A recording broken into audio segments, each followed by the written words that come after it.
Welcome, one and all, to the Fall 2021 Preview Show. My name is Theta, with an 8, and this is the 10th time we have done the Preview Show. To remind you for a moment what it's all about, I have chosen a selection of full-length shows which are new to this season, and I will have a few minutes of things to say about each, accompanied by a selection of clips to give you a visual sneak peek as well. For those with me live, I'll ask that you put no spoilers in the chat, as this little banner down here indicates.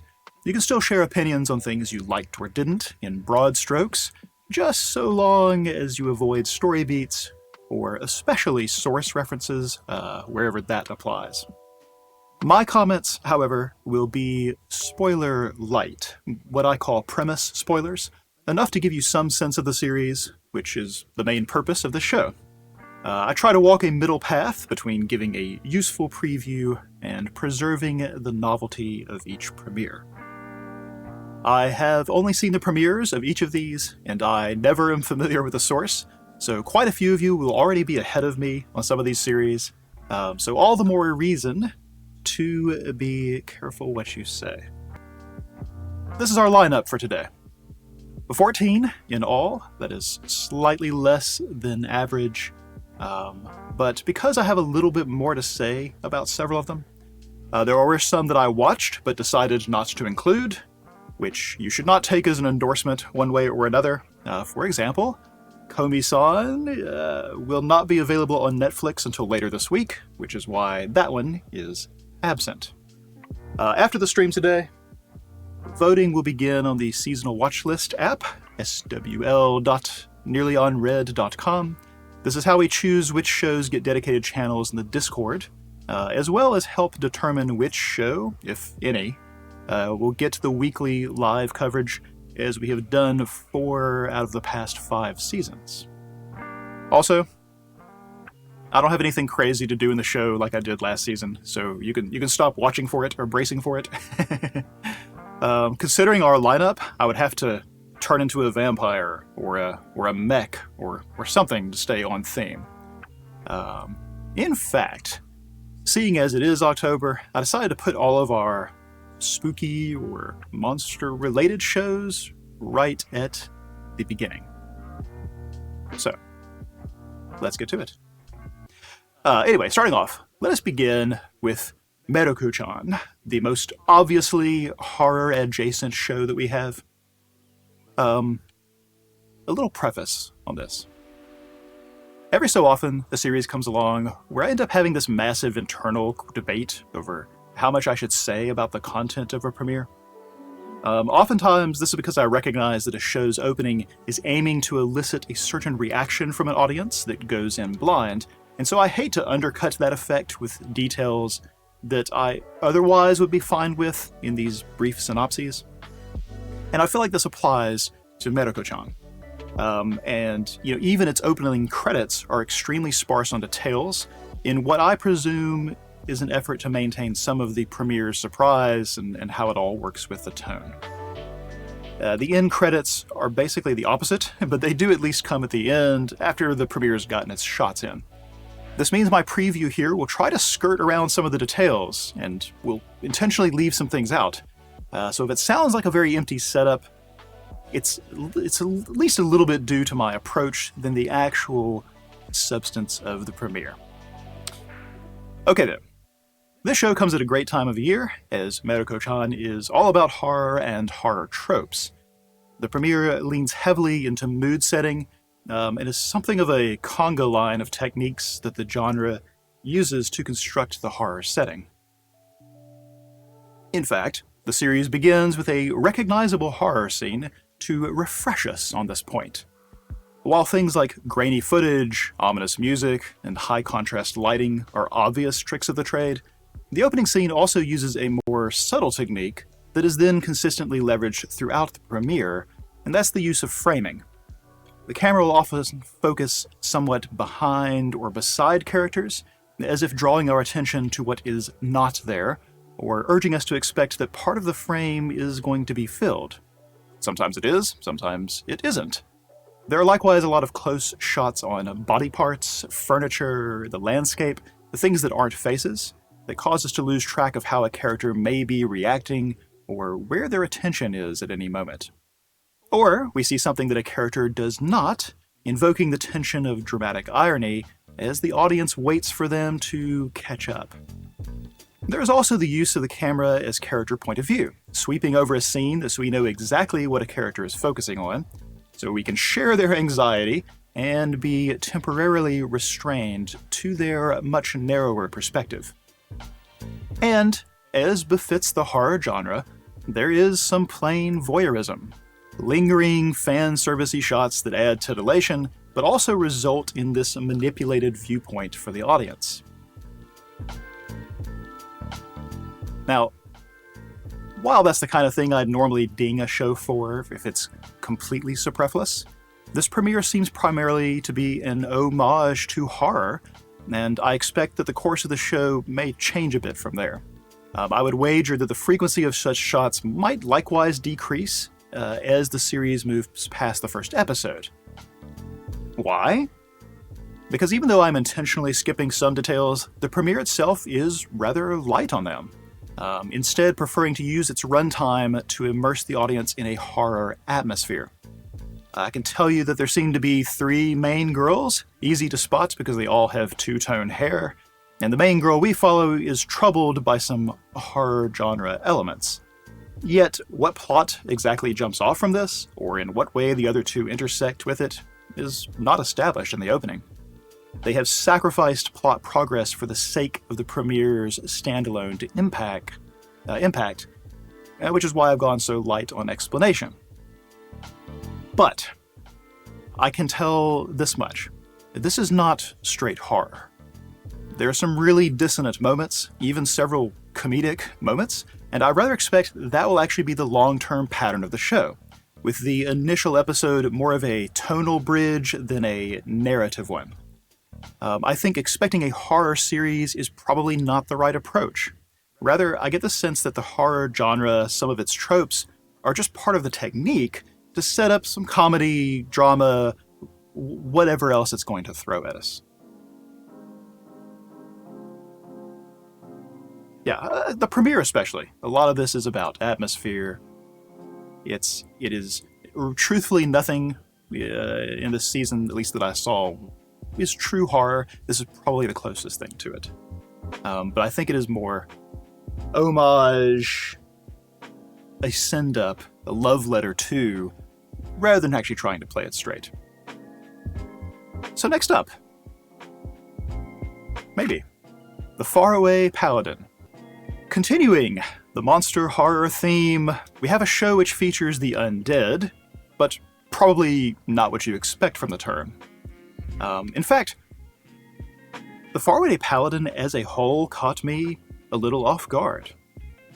Now, the basic premise, though, is simple enough. It's an isekai of the reborn with memories variety rather than the direct summoning variety. Our reincarnated MC, Will, finds himself being raised by 3 different kinds of undead beings in a city where no one but the 4 of them seems to exist. Will has an internal monologue that is distinguishable from his speaking voice, so lots of scenes have his own secret commentary to go along with what happens on stage. The 3 who are raising him are all teaching him various things befitting the world that they live in. Magic, combat, the myriad skills necessary to be self-sufficient, but there's a lot of things they don't teach him. About their past, how exactly they got involved with him, what they think the future must hold. Turnabout is fair play, though, as he is keeping his isekai status from them, so they don't have an explanation for why he picks up things so quickly, aside from assuming he's a genius. Has this in common with a isekai story that is returning this season. It does depart a bit from the standard isekai send-up, in that Will doesn't seem to remember a lot about his previous life. Just vague things, impressions, but there's really enough here inside the premiere that the audience probably can discern something rather key about it, even if he doesn't. Now, the reason the series caught me off guard is that despite what seems like the beginning of an isekai power fantasy, the whole episode is really heartfelt.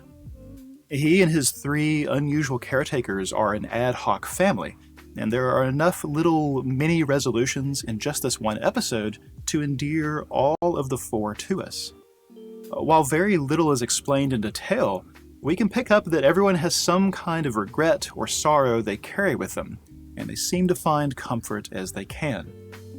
The caretakers are quite different in personality, but each gets a moment to be genuine with Will, and there is emotional tension in the premiere between realizing the extent of the bonds they have formed and the undefined understanding that their arrangement is likely temporary.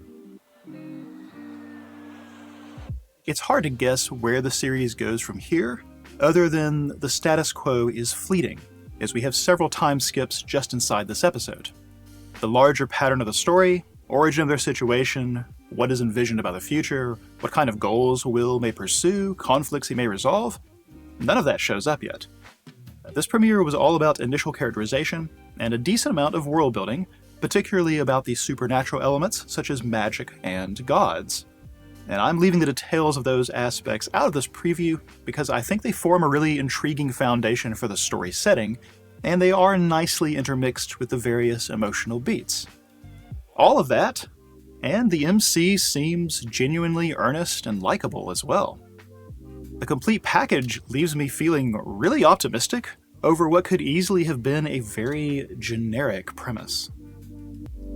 Next up, Irina, the Vampire Cosmonaut. Now, for some vampire-related anime, we'll start with our Vampire Cosmonaut. This is set during the space race, where everything is just the same as in the real space race, except for swapping the names of places and people. Maybe the vampire part is made up too, but maybe it's just still classified. The story begins during the part of space exploration after the first satellites and animals have gone up, but before the first manned orbit. In particular, we're set after Laika, the famous cosmonaut dog, who was the first animal to be put into orbit and became something of a folk hero in the process. Although the dog is given a substitute name in the anime, it's exactly the same dog, going into space on exactly the same date.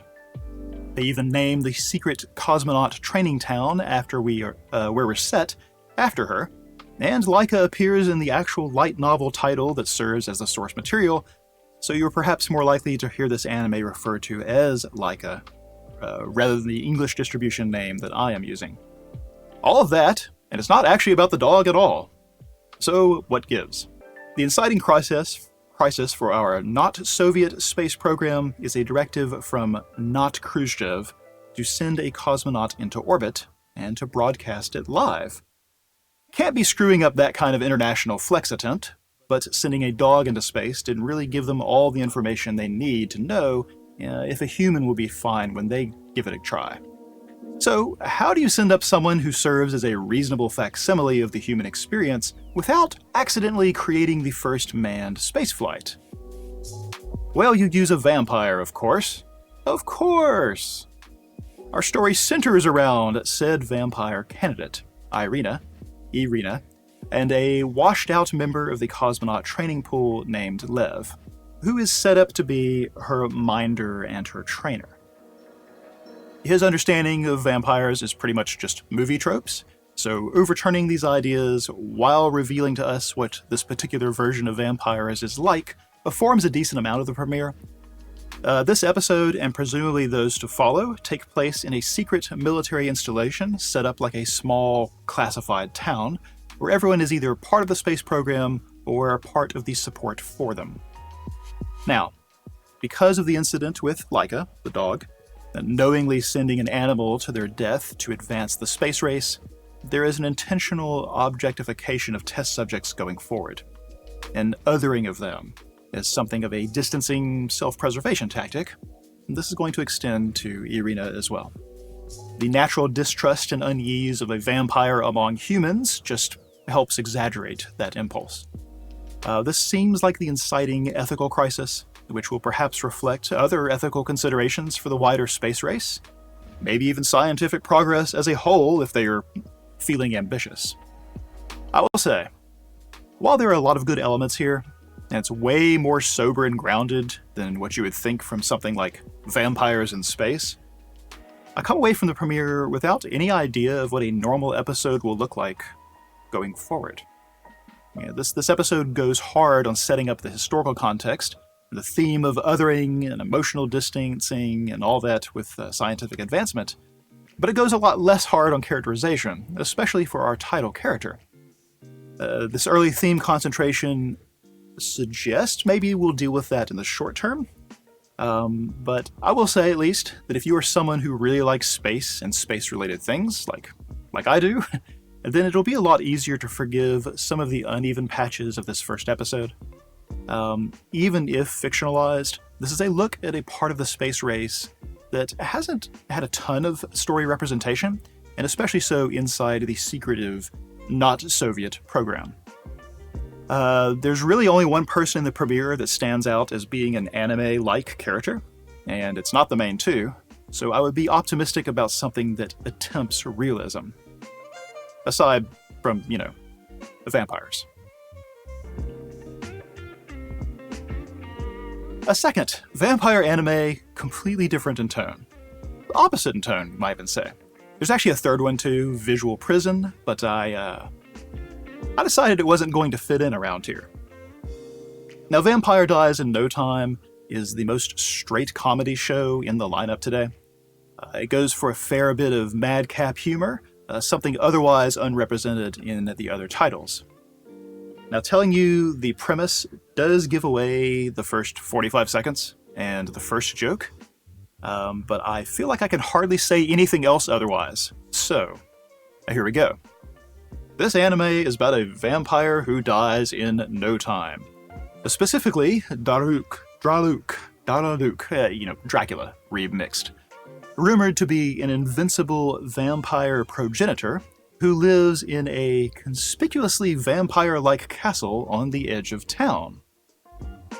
We open with a famed vampire hunter named Ronaldo as he begins a mission to go into the belly of the beast, face Draluk, and rescue a child believed to be inside, and then in his first encounter, he accidentally kills him. Luckily, this isn't the more permanent idea of death we mortals are accustomed to, but wow, Draluk sure does die easily. They can hardly get through their first conversation without Ronaldo managing to whack him a few times, which certainly makes it difficult to explain why the rumor of Draluk and the reality don't match up very well. From there, hijinks ensue, and the first episode is mostly about setting up why these two, vampire and hunter, end up stuck with one another. The world of the setting is modern, but with vampires of various types running around, apparently, like an infestation of creepy rodents. And so people like Ronaldo can make a full-time job of being hunters.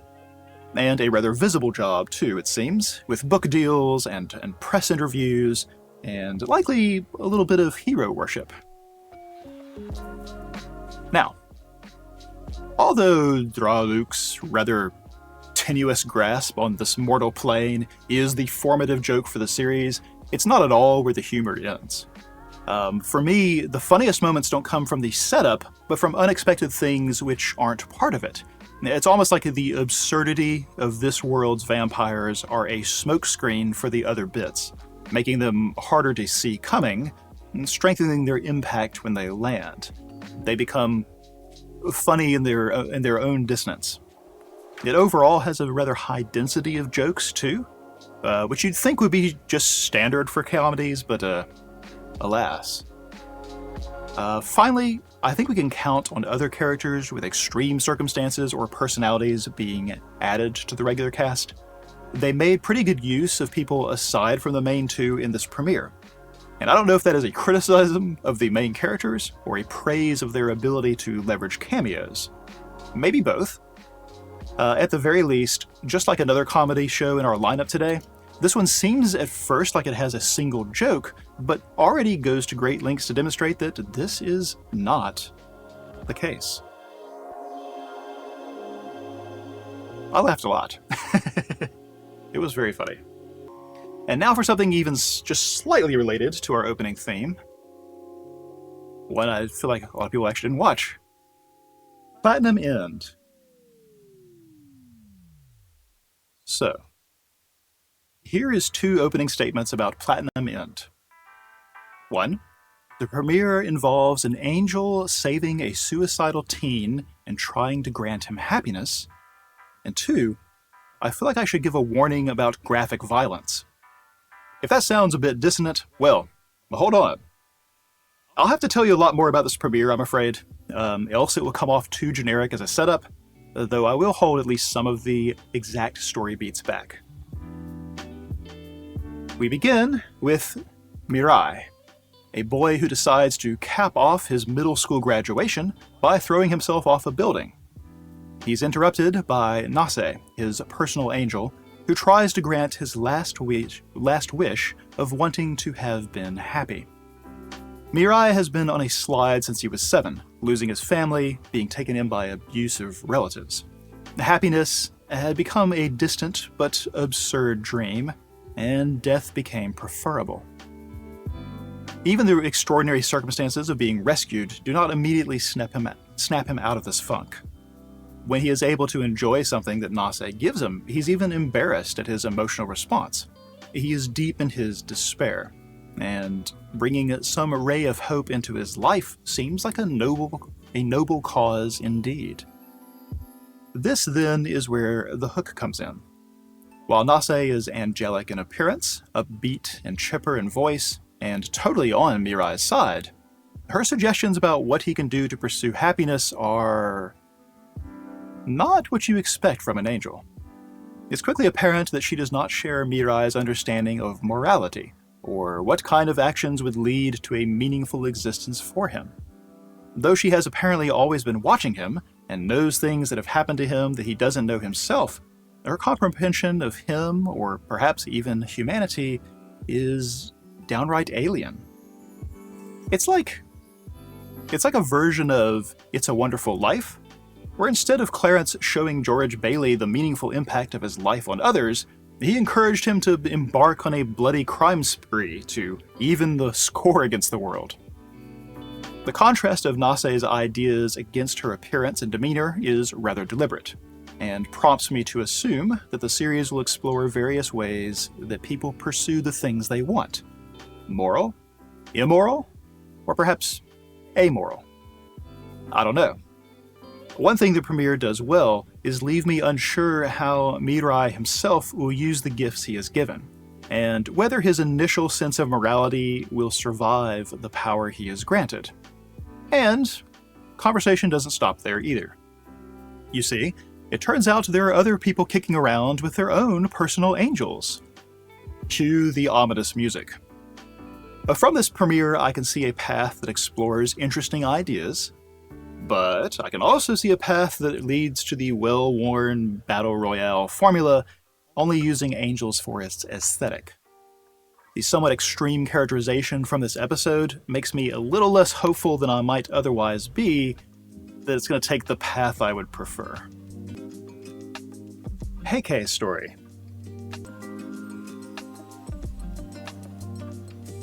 Let's talk about this one, shall we? The Heike Story is a historical anime about the titular Heike clan, a powerful family at the height of their influence in the 13th century. Our point of view character, though, is a young girl who goes by Biwa, a name taken from the stringed instrument that she plays. Said instrument is actually the traditional accompaniment to perform the classic story of the Heike, and this premiere is intercut with musical recitals meant to recall this history. Interspersed with the animated portions as they are, these little vignettes act a bit like the chorus portions of a Greek tragedy. And tragedy appears to be the order of the day. The premiere largely concerns how our little Biwa comes into the orbit of the Heike clan, and one of the first things she does is foretell their doom. Those of us who just finished going through Sunny Boy, by the way, will no doubt recognize her voice actress, Aoi Yuki, using her Mizuho voice, showing off her range in the Biwa-accompanied performance bits.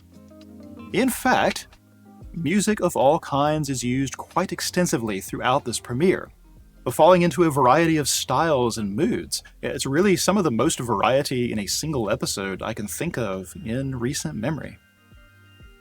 Though the work has most of the expected aspects of an anime period piece, such as realistic character proportions, costuming, architecture, technology, and, say, hair color, there is a bit of artistic license in adding a slightly supernatural element to some characters, BY included. This appears mostly to serve the delivery of the story itself, rather than turning the main events, at least as I suspect. The series has something of an in-universe framing device, and this element of speculative fiction aids its delivery. As you can perhaps tell from the clips, the character designs, at least, are usually line work with flat colors, while the environments can be rich or sparse, depending on the tonal need of the scene. So here is some art, actually inspired by the original story, though created at various points after the actual events. I find myself assuming that the art direction of this anime is thus taking cues from predecessors like these in a lot of their design choices. Now, there will also be stylistic departures at certain points to help separate the present action from narration, flashbacks, or visions. Considering the likely complexity of the piece, I appreciate this priming of the audience to look for art direction cues to help us keep events and chronologies distinct. The premiere has a lot it has to accomplish, setting up a complicated historical situation, establishing the part of the story we've entered, introducing at least some of the characters we will follow in the short term, and trying to set our expectations for the shape of the whole. It's more that can reasonably be fit in a single episode, and so it has erred on the side of giving us more focus on fewer elements, especially showing off the style with which the narrative will be handled.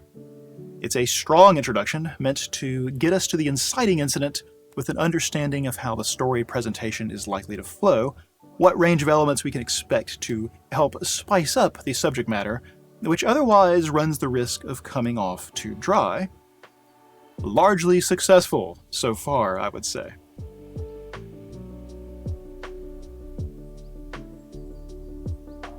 I love the fact that Heike's art style is both traditional and stylized. Yes, there's a tightrope they are attempting to walk here, but not without its pitfalls. Unfortunately, I find this design choice makes it difficult to keep the huge cast separate. It is in fact one of the reasons that anime designs are often so creative, let's say, is you are lacking some of the detail that you get from live action to differentiate between people who are supposed to be physically similar. Right? You have less tools for doing that in animation, in line work, and things that can be simple enough to move. And this is a bit of a problem every historical anime kind of runs into if they have a cast of any decent size. And even in this premiere, where the cast is much more narrow than I believe it will be in the future, it's still not always clear if that's the same guy we saw a second ago or not. Let's see, I did not see Heike coming. Boy, has it blown me away like a storm with this quality writing, quality animation, quality tugging at the heartstrings. Yeah, I think it's already, 4-something episodes in? And so I've only seen the premiere because I don't try to go ahead until I actually do these shows. So I'm never tempted to change what I'm going to say. So I know it's already well into it, so other people probably have a much better read on it than I do, having only seen the first premiere, but the premiere is very strong on its own. Heike is rather freeform since it's inspired by real events.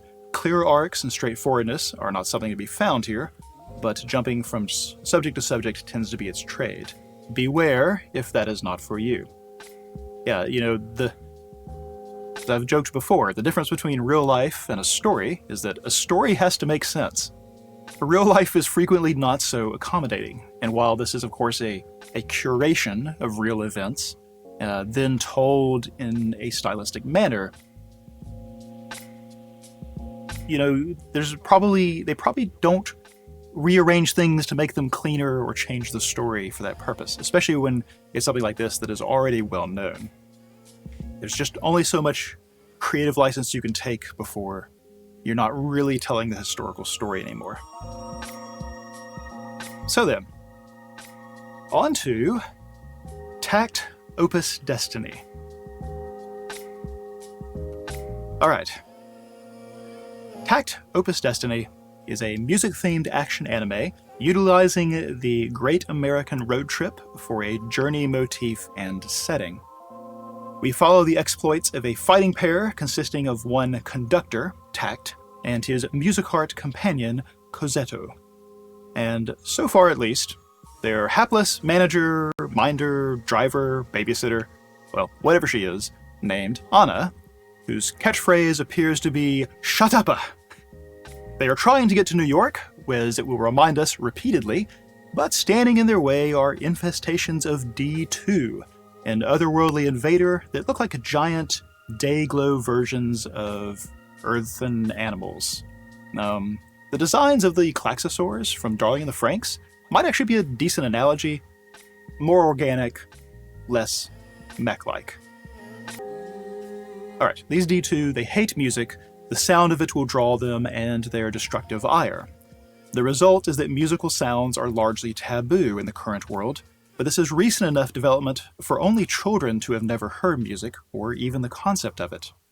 And yet, instruments and jukeboxes and such still sit in the places they were before, seemingly awaiting the day that the music can come back. Now, as I said, Takt op.Destiny is musically themed, and it extends beyond just naming conventions. Integrating diegetic music into an anime is always risky to my mind. You never want to have characters break out in... Hang on, let me back up slightly. Diegetic music. This is my side rant here. My side rant. Diegetic music, music the characters themselves are hearing, introducing that into an anime is always a bit risky. You never want to have characters break out into song or performance and have the audience feel compelled to look at their watch to wonder, when are we getting back to the show? So a cursory glance at the show's premise made me brace for impact, and I imagine I'm not alone. Based on just one episode, though, I think my fears are abated. But to use one of the examples, there will be an in-universe performance of the fourth movement of Beethoven's Fifth, which transitions out of the diegetic performance into a remixed soundtrack version as a backdrop for action. Additionally, some distinctly musical sound effects will be used in fight sequences in place of more standard ones, but with a light enough touch to make the novelty complementary rather than distracting. Speaking of the fight sequences, I feel like crisp is the word I want to use, and the mix of the sound design and the vivid colors give them a true sense of spectacle. Aiding this impression is the relatively realistic and sedate rendering of the rest of the world. The setting seems subdued by contrast, which I think is appropriate for a world that has been stripped of its music. Another strong point, I think, is the road trip aspect, set in the mythologized American interstate system, complete with a roadside diner in a one-stop town. They appear to be around Oklahoma at the point that we have joined them in the premiere, and are heading towards New York, a distance that is roughly equivalent to driving from Amsterdam to Moscow. So there's quite a bit of opportunity for misadventure along the way. Finally, I do want to comment that it's weirdly dichotomatic with its exposition. It's very show-don't-tell for its action sequences, which initiate and execute rapidly, leaving you to try to catch up and understand what happened and why. The opening fight is less than a minute long. But then some of the conversations are unnaturally repetitive, or we get the same information about the world and our characters' goals in multiple ways when we could have just easily discerned them from the other elements. I think it may be that the directing, storyboard, animating are all potentially stronger than the writing. I would be worried about the characters becoming caricatures of themselves down the line, as in the premiere they are all relatively, one note. But this may just be shorthand to let the world building take center stage. Cosetto, at least, is endearing with her android-like flat affect and simple commentary. I find myself genuinely hoping that the rest of the script will prove to be equal to the whole package there that we get in the opening, because it's really promising if that happens. Now, if you remember when I talked about 86 and its premiere a few seasons ago, I had a similar take. The pieces are there for something great, but it will live or die on its script, and the premiere, at least, isn't quite enough to judge that rather crucial element. The world's finest assassin gets reincarnated in another world as in Aristocrat. Yes, I know. A title like that sets up quite the expectation, and for many, I rather guess that it isn't a positive one. This is indeed an isekai. And the summoned person is indeed the world's finest assassin. I'm just going to presume the aristocrat part is also right because we didn't actually get into it. Why is that? Because, in contrast to the usual isekai setup, the former life of our main character does not just constitute a short bit at the beginning to try to speed us into the new world with all due haste. We actually begin in the new world in medias res. We're given a brief introduction to what I guess are the four main characters, then we spend the majority of the episode in our finest assassin's original world, our world, watching his last assassination mission. Want to hear another departure? MC is old. He's so old.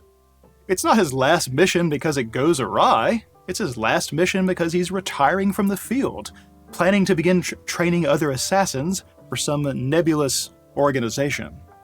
In fact, the mission we watch is full of him giving pointers and real-world tough lessons to a budding young assassin, putting his skill and wisdom on display in a world that we are familiar with. By the end, I kinda hate that we're leaving that part of the story. How rare is it that the pre-isekai part of an isekai is a compelling story in its own right? Because of that, I'm not going to say too much more about that segment.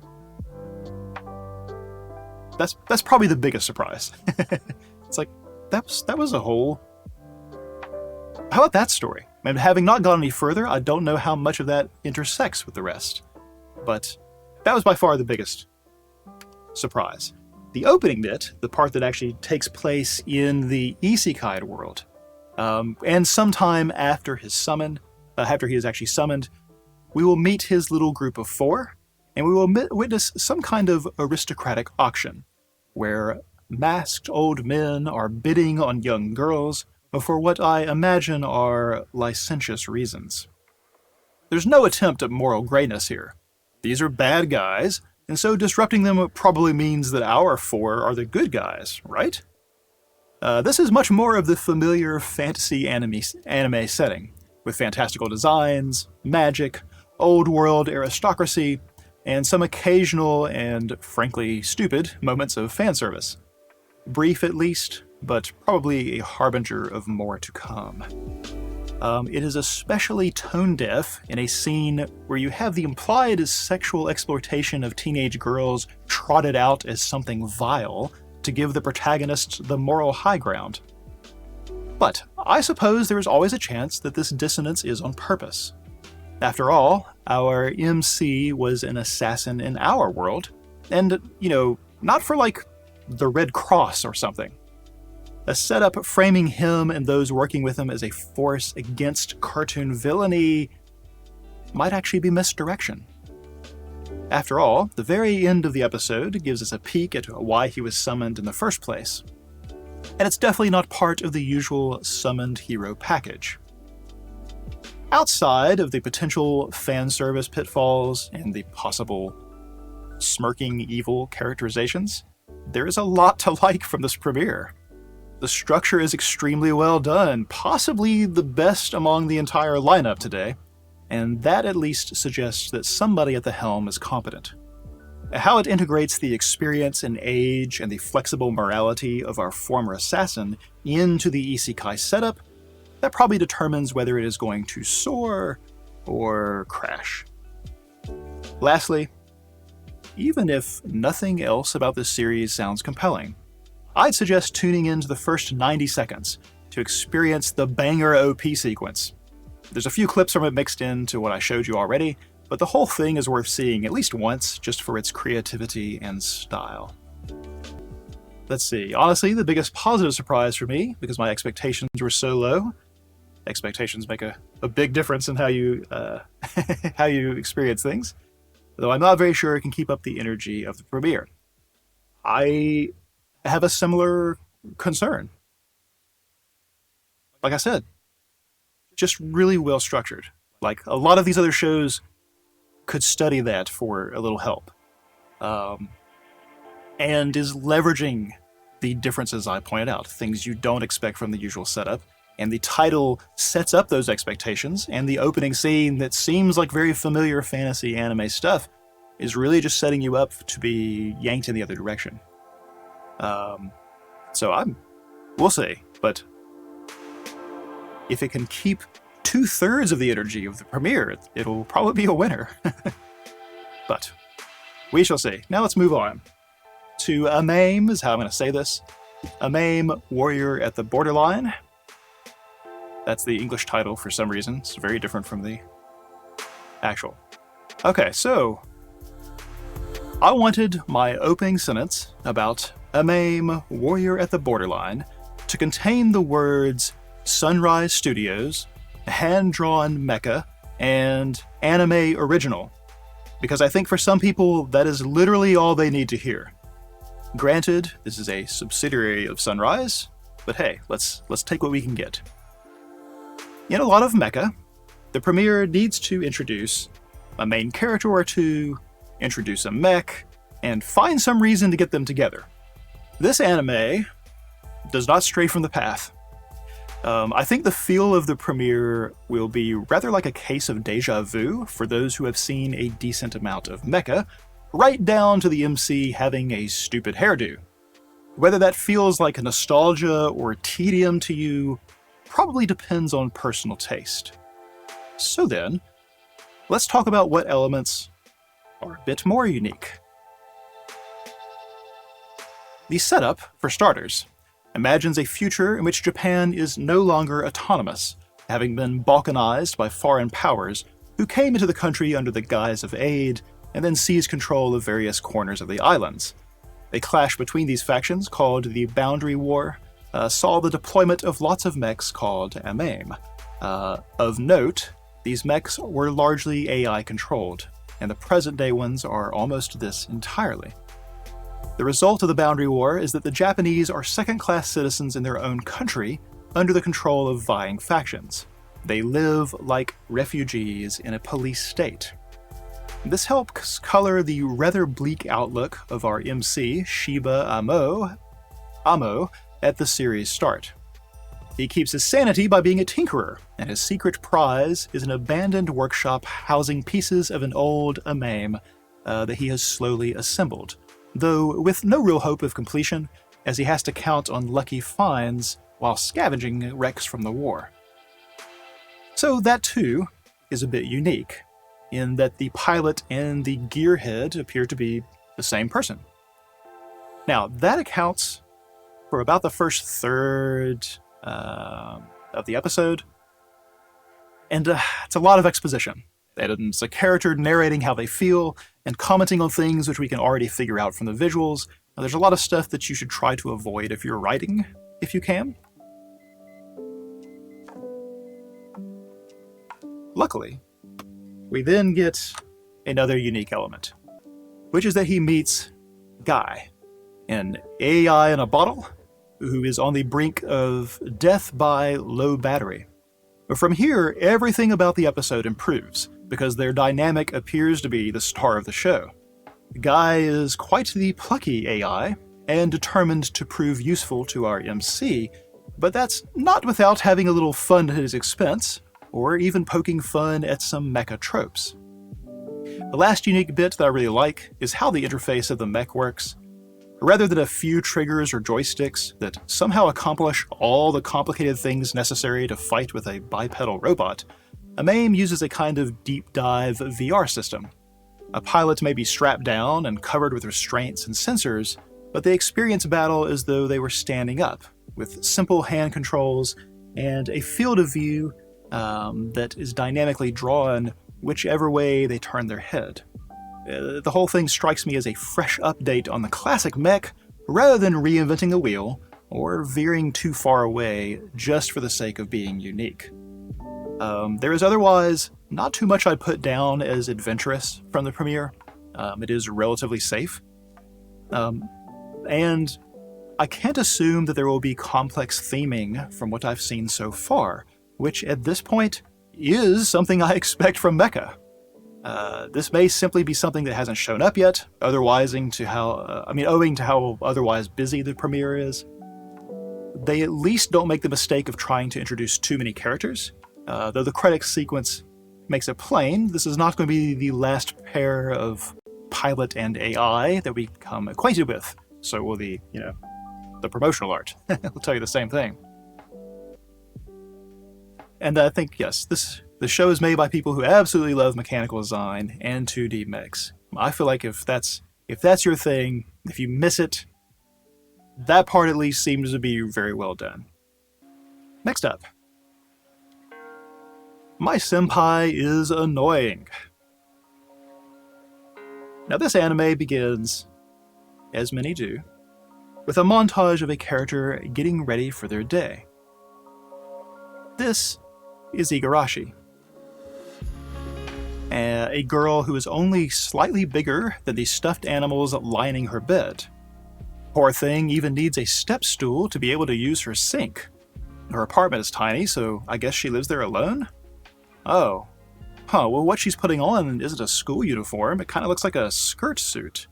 Is this some precocious tyke that graduated early, already has a big girl job? Or is this like, take your daughter to work day or something? Oh. No, she's an adult. She's just very, very small. What could make that worse? How about a work senpai who is as above average in size as she is below average? Or, even worse, they can't seem to help but see her as a child and treat her accordingly. That, in a nutshell, is the setup. My Senpai is Annoying is a comedy that seems primarily centered around office hijinks and office culture from the point of view of a young saleswoman who desperately wants to feel like she belongs. Though we spend most of the premiere with her and the senpai, Takeda, there are at least 3 other coworkers who we get a little introduction to, and we can likely expect them to take larger roles in the ensuing episodes. Now then, I found myself smiling throughout this whole premiere. Even though the title and the premise I've described sounds like such a one-note joke, the key to success here is that the way our point of view character reads the situation is going to differ a little bit from the way the audience does. Though she is an adult, she has only been in the workforce for 2 years. She wants to succeed, she wants to advance, to be taken seriously, but she is understandably self-conscious about her small stature and how she is treated because of it. Even the other coworkers tend to call her Igarashi-chan, not Igarashi-san. Not helping her case at all is that she still has childish tastes, as you could probably tell by her room. She'll drink coffee because it's what adults drink, so long as she can add a generous portion of sugar. She still is naive and inexperienced. She gets really excited about successes and really crestfallen over disappointments. The audience thus sees her not as the complete grown-up she wishes to be and insists that she is. This divide is where a lot of the humor originates. It's not just things relating to her height. Anyway, the gulf between her ideal and her reality makes her especially quick to interpret the gestures of others as patronizing. Takeda's behavior toward her is mostly him being courteous and supportive in the way he knows how. It just tends to land wrong because of her own complex. Not that he's completely blameless, mind, but it's not ill-intentioned at all. More than once, I found myself thinking, wow, he's a stand-up guy. By the end of the episode, I think I might have developed a little crush on him. Even though this is a comedy, and certainly has its share of gags, characters going off model for effect, and so on, there's a lot of non-comedic bits. Some of it is somber, some of it is sweet, and there's arguably more of these moments than you expect in a straight comedy. So I expect it to share kind of equal time with slice-of-life moments and character drama moments. Not having, say, 2 office comedies in one season. Can the office comedy win against vampires in the fight for being the new isekai? I think you're barking up the wrong tree there. We need to evolve. We need to have someone who is isekai'd into a vampire world to work in an office. Then you can just hit everything. You just tack down, have somebody in the office be an aspiring idol, and then also there's mechs for some reason. What could go wrong? I think this is a good point too, and it's really like where a lot of the contrast and humor comes from. They are adults, and it seems more mature than the high school version of these comedies. Yeah, people are realistically varied in their maturity and experience, and our point of view character trying to belong is both funny at times and endearing at times. There's quite the roller coaster going on just in this premiere. Blue Period.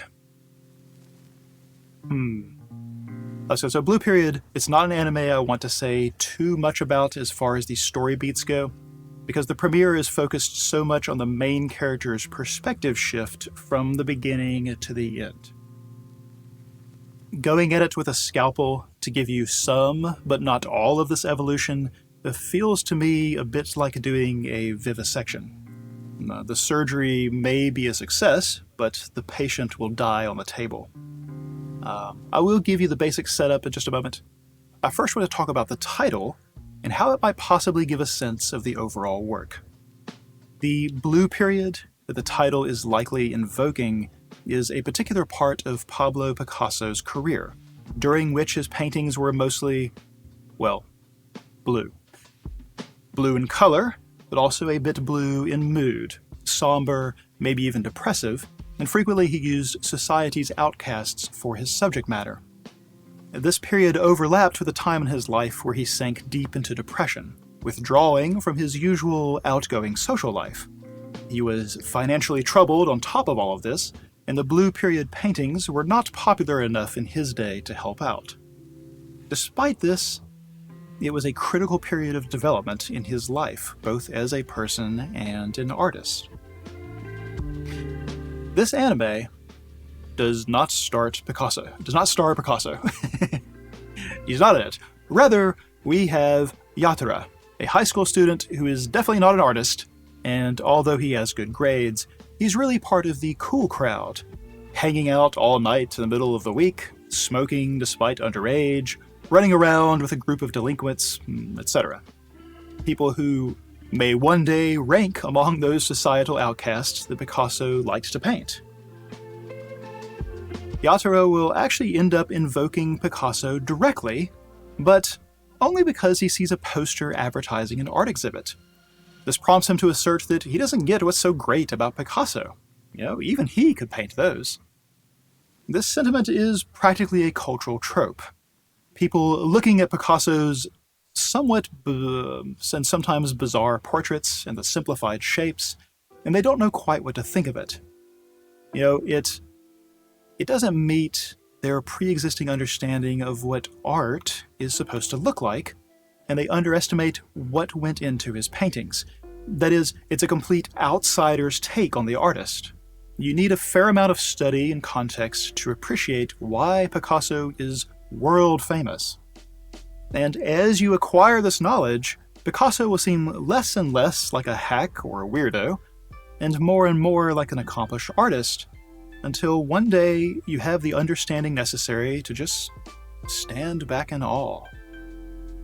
Well, an outsider to art, Yataro may be at the outset, but a chance encounter with the art club may change this, coming as it does at a critical point in his life when he is squaring up to choose his future. And that is really all I want to say about what happens. As to the premiere and what it suggests to me about the whole work, I think it's safe to say that a lot will revolve around the creative process and those who take part, including both idealistic and pragmatic considerations. This journey into artistry is likely to be entwined with a coming-of-age story as well, though whether a growing understanding of art reflects a growing understanding of the world, or the other way around, something I can't yet determine. Now, a couple of things I will say. Though they share some thematic space, this is not like Keep Your Hands Off Eizouken from last year, where so much of the style of the anime itself would shift to serve the topic or theme at hand. This is far more grounded, far more introspective. In fact, quite a bit of the premiere is just Yatsuro's thoughts, delivering us the story and characterization via inner monologue, rather than something visual. Even if you didn't know, I feel like you could tell this has a written word origin. The characters and the settings, the range of the emotions, it's much more like the everyday. This puts more focus on the people and whatever they are wrestling with, rather than focusing on the art itself. Luckily, they are by no means bland, but it does not lean into exaggeration to the degree that many anime do. I think it makes some of the emotional beats more powerful, though, more genuine. The final thought: the art teacher is awesome. That's my main takeaway. This is a topic, creativity, that is covered too rarely. I'm all for how Blue Period appears to be approaching it. I agree. I feel like creativity, although it actually came up last season, it's really nice to me whenever this happens. And part of the reason it's nice to me is because you know that the storytellers are cribbing from their own experience, right? Like when PA Works does Shirobako, and they talk about the anime production stuff, right? Like, there's a level of authenticity to what they talk about that doesn't necessarily exist when they're talking about when anime is about the insider look at some other industry. The same thing for Eizouken, Sakura So, Remake Our Life from last season. You know that artists and creatives are the people who are making these. What they are talking about is not their imagined version necessarily of what it must be like, but they're pulling from their own experience. Now we will actually move on to the Taisho Otome fairy tale. As this title suggests, this anime is set in the Taisho period, an era where the recognizably modern and the recognizably ancient are often present simultaneously. This is important for the setup, as the premise would not work as well in modern times, maybe not at all. That setup, in brief, is that we have Tamahiko, who opens the whole series by explaining what a pessimist is and why the word applies to him. He belongs to a wealthy but loveless family, and a car accident has left him without the use of his right hand and without his mother. This makes him useless in the eyes of his father, the family head, and he is banished to an estate in the mountains. At the age of 17, he feels that his life is over, that he is in this remote dwelling, just waiting to die. Enter our second main character, Yuzuki. One night, when Tamahiko is there in the mountains, alone, mired in misery, he gets a knock on the door from some girl he's never met, who announces that she's here to be his bride. This is far enough back that selling your daughter to settle a debt, that's still a thing. So this father's solution to kicking him out of the family estate to live on his own is to simply purchase someone to take care of him. So we have an arranged marriage between strangers and in a situation where neither of them was seeking to be married. In fact, Yuzuki is not actually old enough to be married yet, making her less than 15. Life has thus dealt each of them lemons, a big stack of lemons. Tamahiko's reaction may be to conclude that his life will be forever sour, and citrusy, and yellow, and lemony. But Yuzuki's reaction is to make not just lemonade, but the best damn lemonade that she can muster. She is a ray of sunshine on a stormy day. She is spring breaking through the snow. She is seemingly as chipper and upbeat as Tamahiko is gloomy and sullen. And yet, that does not mean that she is a sudden cure for what ails him. In fact, when someone is in a bad mood, sometimes interacting with happiness is quite unpleasant, like running into a morning person when you are hungover. He has so many worries, and here she is, as though she doesn't have a care in the world. How vexing. But they are stuck with one another, a domestic living arrangement, but without the domestic relationship that would ordinarily exist. Their opposite temperaments and the ignorance of one another creates a recipe for misunderstanding and tensions in the future. However, the series is likely to be light on outright conflict. I can tell you right now that I'm going to be saving new episodes for this one for whenever I'm having a down day. Yuzuki's desire to be a healing presence for Tamahiko may not always work out for him, but I imagine it will still have that effect on the audience. She is like an inexhaustible flame. Overall, I would say the anime is simple, but in the sense of simple pleasures, not simple-minded. In fact, already in the premiere, the audience has an opportunity to pick up some of the unsaid things from Yuzuki that Tamahiko misses because he cannot see beyond the cloud of his own circumstance. I imagine there is more of that to come, and we will slowly unspool the complexities of each of them. I am looking forward to it.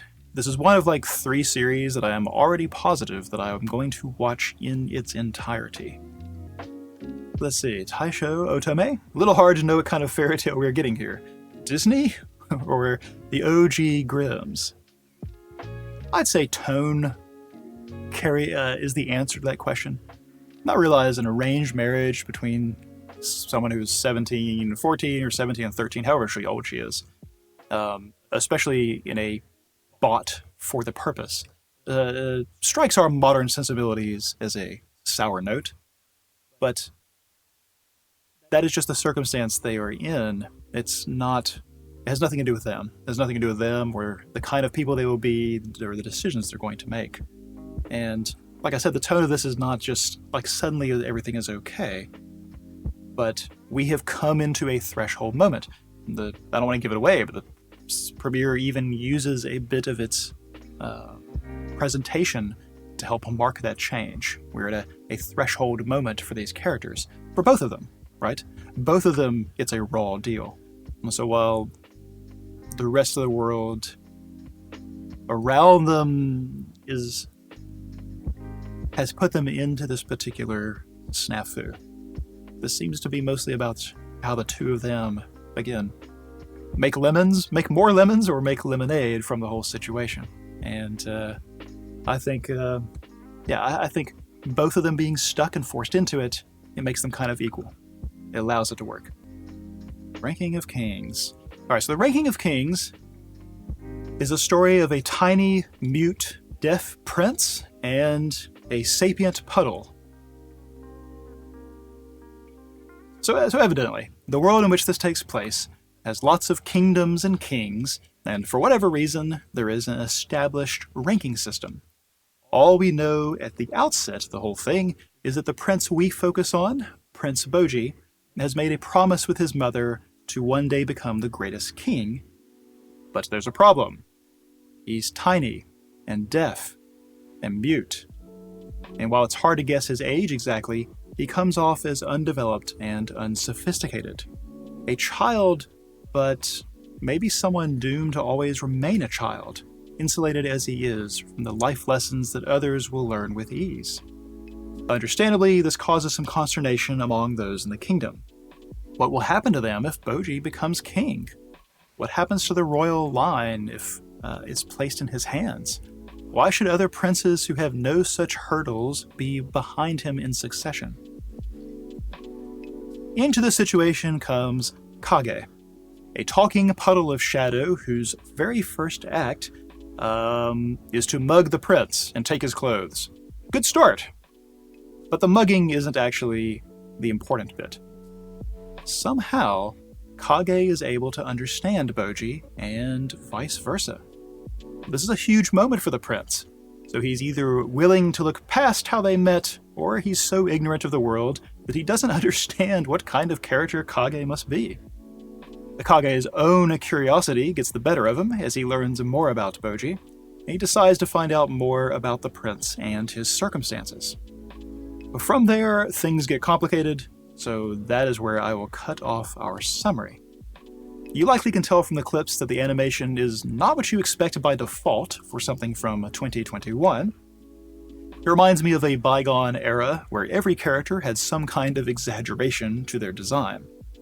Don't be fooled, though, and think that the animation is thus low effort. And neither is the storytelling. Other than the opening narration to tell us about that whole ranking of things title is actually about, everything else in the story is communicated to us in scene. Besides the main two, we meet about a half a dozen other characters, and though their respective time on screen is short, we get a very succinct impression of what drives them purely through their reactions and their body language. Introducing a lot of people at once in a story is a path fraught with peril, but this opening navigates it with ease. On top of that, the premise itself makes this task more difficult because of the main pair.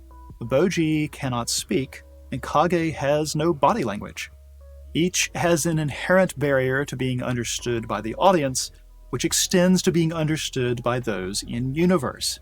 They're misfits, but for some reason able to understand one another. This is a really unique premise, with what is today an unorthodox style, and I think it may be difficult for some of the audience to get into. The unusual nature of our main pair also creates a little bit of a barrier to making an easy empathetic link.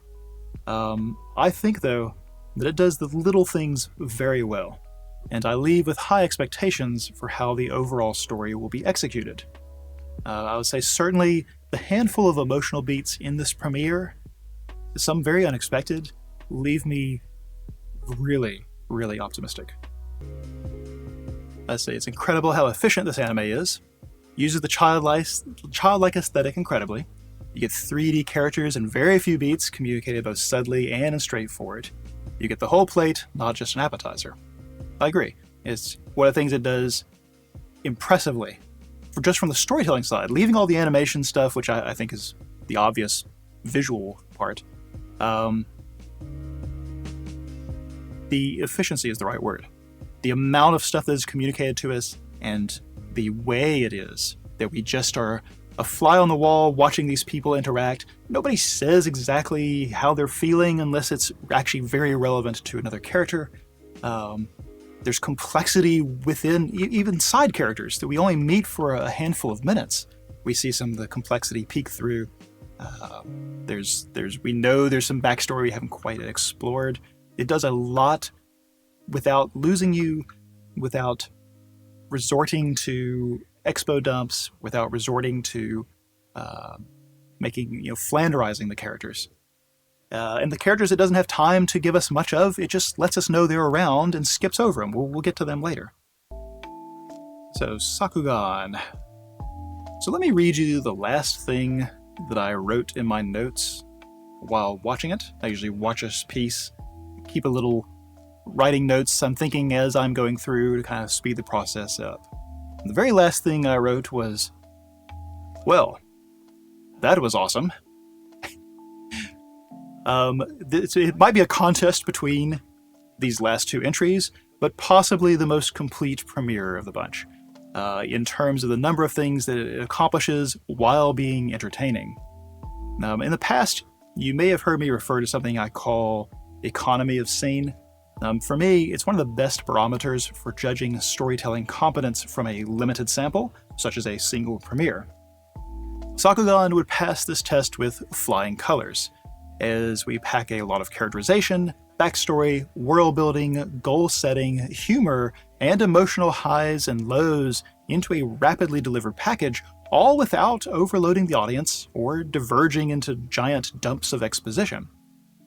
Further, we're left off with a clear direction for the future, understanding of the motivations of the main characters, and we've established enough possible conflicts to feel tension about what is to come in the short and long term. And despite the amount of information we receive, far more things are hinted at or shown without explanation, giving us some mysteries whose explanations we can also anticipate. Does it sound like I was impressed by the premiere enough yet? Let me talk about the show itself. We meet a father and daughter named Gagumber and Mimimpu, seemingly in the middle of a never-ending argument about what she wants to do with her life.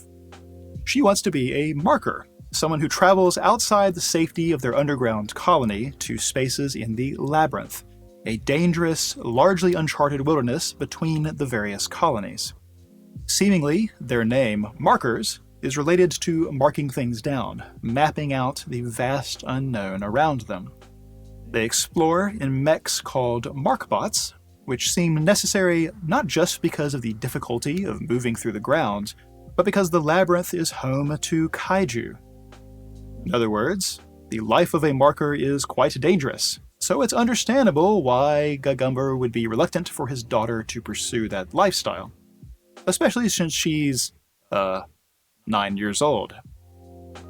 Not your average 9-year-old, to be sure, an engineering genius who has already graduated college, but from his point of view, she's still his little girl. And he is still her father looking out for her. Even if she often seems like the more grown-up one between them. Their dynamic is front and center in the premiere, and I expect it to drive a lot of the story. What I think is worth noting right now, though, is that while these are accurate summations of the overall shape of their interpersonal conflict, even this first episode gives us counternotes. There's a lot of fighting, but with moments of tenderness. The daughter is brilliant and accomplished and ambitious, but has moments of naivete, or being overwhelmed by lack of experience. And the father is indeed painted as something of a screw-up, but has moments of surpassing competence. On top of all of these other things going for it, the world is richly realized, and the style is very consistent.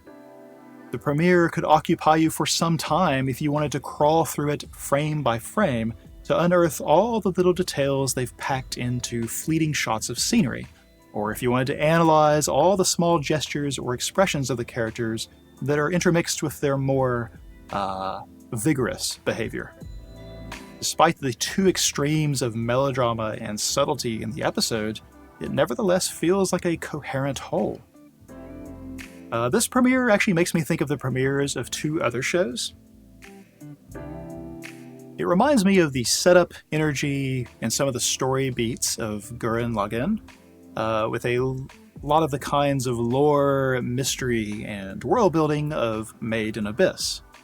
But with none of the titillation of either of those shows. I'll close with probably the best thing I can say about a premiere. They have given themselves a hard act to follow. Let's hope they do.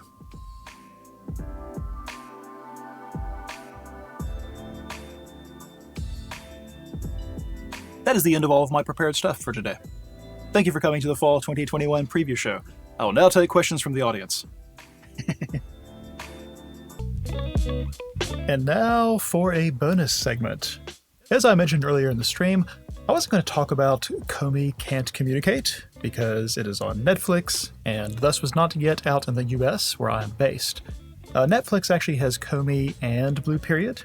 This used to mean that they would be completely unavailable until some distant point after the season had actually completed, but it seems they've moved to releasing them 2 weeks after the original air date.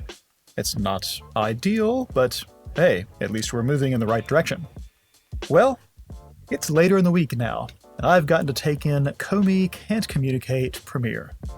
Like I said at the outset, I have never read source material. All the same, I am well aware of this property. I also get to the internet, and so I've seen my fair share of Komi faces. I understand there are a lot of people who like the manga, but as a manga. If a work becomes popular enough or continues long enough, it can start to seem indivisible from its medium, which poses a challenge for anyone who wants to adapt it. And I get the sense there was a lot of apprehension around what an adaptation for this work would actually look like.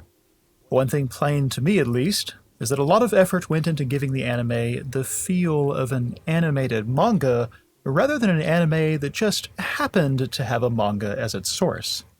Onomatopoeia writing will dominate screen space at choice moments, and the borderlines of manga panels will occasionally show up to subdivide a scene. It also will maintain some of the simplified, almost gag panel character designs at times, and their intrusions work great for humor, perhaps especially so amid the rich colors and the details in the anime adaptation. There's another way that the anime I think works really well with this particular setup, but I first think we should probably explain that setup, So here it is. The premise is rather simple. Tadano is our point of view character, and we join him on the first day of class at an elite prep school. His particular talent, as he says, is reading the room, and he's determined to be as average as possible to avoid too much attention. Enter Komi, who is so beautiful in universe that she turns the heads and quickens the heartbeats of every single person aware of her presence.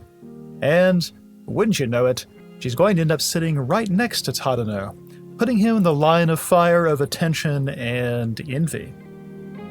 His chances of remaining incognito seem very slim indeed. But Komi is unique in a way other than her superlative beauty.